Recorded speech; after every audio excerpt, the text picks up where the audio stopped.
maalin buu nabigeenu alayhi salaatu wasalaam miskiidku soo galay wuxuu arkay nin reer baadiye ah oo salaad tukanaya oo salaadii dhexdeedana ku ducaysanaya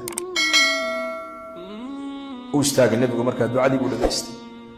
waa duco cajiib ah duco boqolkii 90 waa ilaahay ammaantiisa yaa man laa taraahu alcuyuun walaa tukhaliduhu addunuun ولا يصفه الواصفون ولا تغيره الحوادث ولا يخشى الدوائر يا من يعلم مثاقيل الجبال إلى آخر كيغا مركب النبي قد أبا موسى الأشعري بو يري وحو كيري نكا دعاء مركو دما ييكن بو كيغي مركب الله يري نكي نبي قد دونا يري مركب مرحبا مركب النبي صلى الله عليه وسلم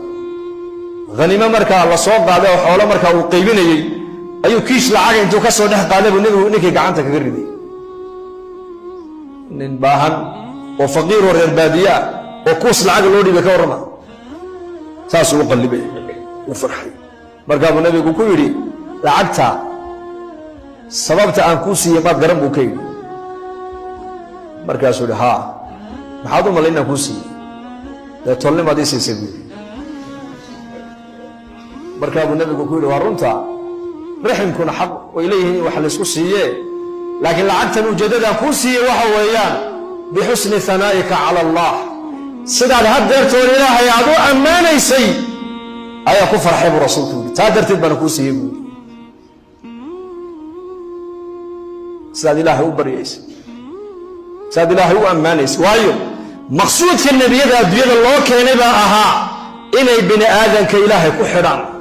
مركو أرك النبي يقول شغل يسير الصعوطة وكفر حي النبي عليه الصلاة والسلام لأنه أوصي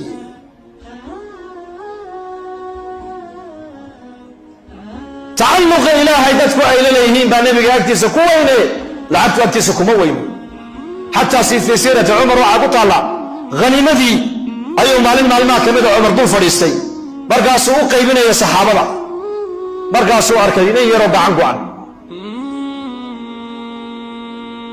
برقاسو لي gacanta maxaa ka gooyay buuro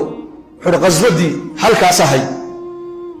ayaa dhaawacan la geystay buuro ku dhaawacmay markaas uu lacagtii Umar soo qaaday kun buu siiyay kun kale ugu daray hadan markaas uu Umar u qaybiya isagana wali meeshu taagay oo lacagtii uu tirsanaya markaas uu Umar ninkii isha ku dhiftay hadana mar labaad mar alle markuu dhaawacii arko ayuu soo qaaday kun kale hadana siiya markaas uu Umar hadana u qaybiya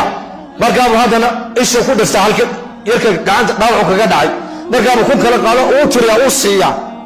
madam Umar markaa uu waayay ki yara markaas la yiri Umar baa warnigii meesha joogay may waxa la yiri xoolaha aad siisay badnideeda ayuu la dawaqay oo ka socday meesha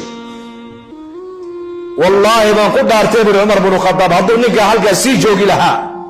oo isheedu mar walba nabarka diinta Ilaahay loogu dhaawacay isheedu ku dhici lahayd xoolaha halka ayaa la isaga ku dhameyn lahaa man ilaahay dartii u caawirmay oo diinta dadaalkeega iyo koryeelkeega iyo difaaceega loo dhaawacay baan adduunka ka haysan guud anigu may wallahi waa ku bixin lahaa ruux meesha yaallo dhanba